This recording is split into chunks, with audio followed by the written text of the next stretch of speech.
This is the next video explaining in detail the approach of creating artificial digital life. All previous videos are easily accessible by the playlist provided. This time we will introduce some more genes, exploring how these will develop during the process of evolution. In the past videos we were exploring genes for movement, and in the very last video we introduced a gene switching between herbivore and carnivore behavior. Let's add two more genes influencing the timing for reproduction. Up to now, this timing was hardwired into the program, and an organism would always reproduce as soon as possible, that is, as soon as it had sufficient energy and space. This behavior shall now be steered by the two genes for prolonged adolescence and gestation time. Prolonged adolescence means after birth of a new cell, this cell will delay the first attempt to reproduce. For example, if the value of this gene was 5, the organism would not try to reproduce during the first 5 times it was activated, even if it had sufficient energy. Likewise for the other gene, controlling gestation time. After a cell gave birth to an offspring, it will not try to reproduce again before the number of activations is reached. Let's run the first simulation with only herbivores. In previous simulations, the values for both of these two new genes were fixed to 1, and this shall also remain the starting value for these genes. But now these values can change in an evolutionary process. Do we expect them to change? Would organisms delay their reproduction voluntarily, so to speak? That is, could a prolonged adolescence and a prolonged gestation time be advantageous when it comes to survival? Remember, survival is the only measure we take. We do not apply any other measure to select organisms. For the environment we are using in this simulation, the result we get is clear without ambiguity. Soon we see the values of these genes changing. This is the according graph after 10,000 cycles. It takes some time though before we see a trend. But after 100,000 cycles, the values of both genes have remarkably increased. This is not just an increase by a few percent. Apparently, a delay of adolescence and an increase of gestation time is quite advantageous in the given environment.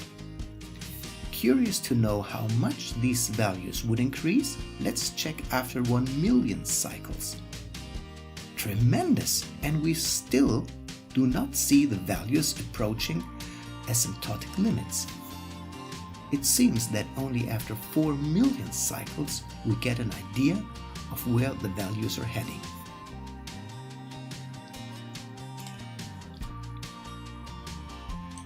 Now, to get an intuitive understanding of how these genes for delayed adolescence and increased gestation time express themselves, let's run two simulations concurrently. One with the values fixed to 1, the other with the values we found before, that is 11 for adolescence and 37 for gestation time. The difference in behavior is quite obvious.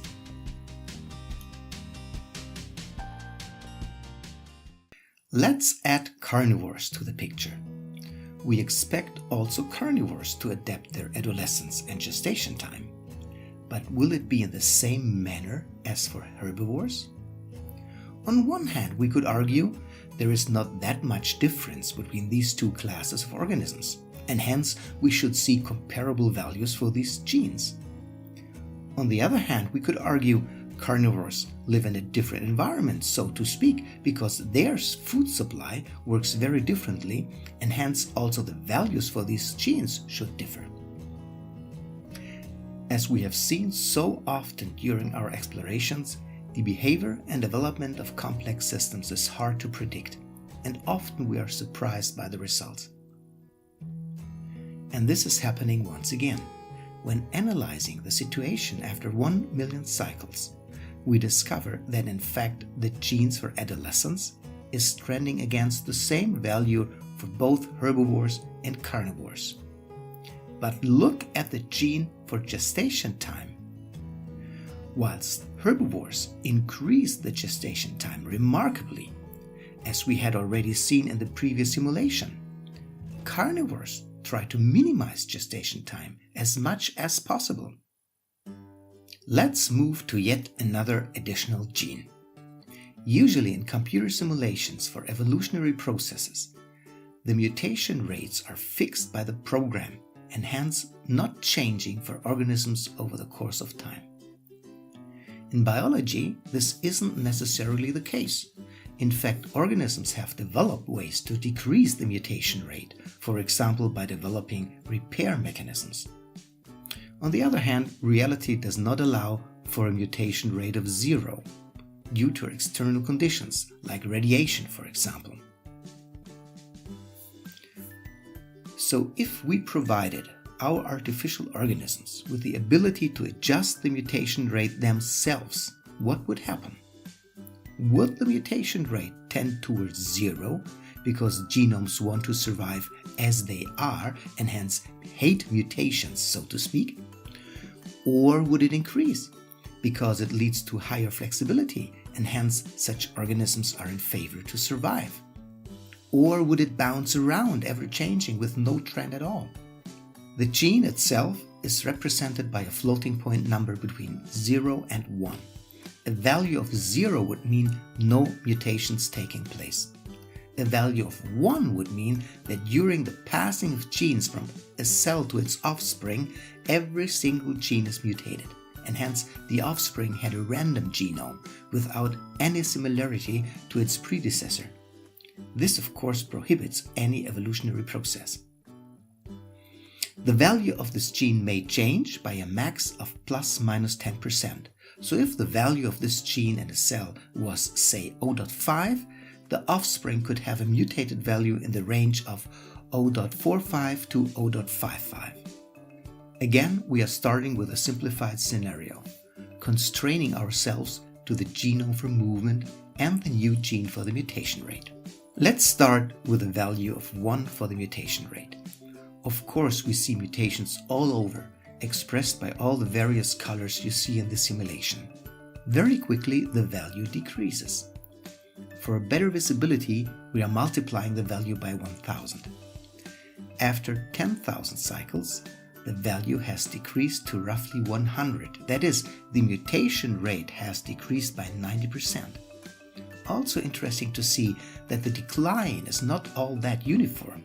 Mind the bounce between cycle 300 to 1000. The next graph shows the development between cycle 10,000 and 100,000. The value decreases to almost 8. After 1 million cycles, the value is almost 1. After 5 million cycles, it decreased below 0.3. Between 5 million and 10 million cycles, the decrease is not that straight anymore. We reached a value of 0.23, and I would suspect it to continue to decrease, asymptotically approaching 0. Now let's run a simulation with all the genes introduced so far. Again, we can check whether there will be a difference between herbivores and carnivores. After 10,000 cycles, the situation looks like this. For some reason, the mutation rate of herbivores is declining quicker. It has reached a value of 65 compared to more than 100 for carnivores.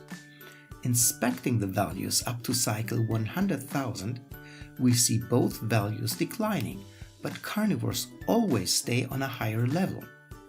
Depicting in a graph the ratio of those two values makes it very clear. The mutation rate of carnivores is twice the mutation rate of herbivores. Let's double check this result for the more complicated maze environment. And in fact, we see the same trend. The mutation rate of herbivores is declining quicker. The ratio of the two values is trending around 1.5.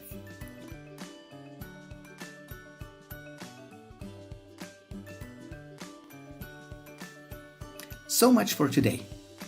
The next video will be a little off topic. I want to show you the most surprising aesthetic result encountered while exploring evolutionary algorithms. Stay tuned.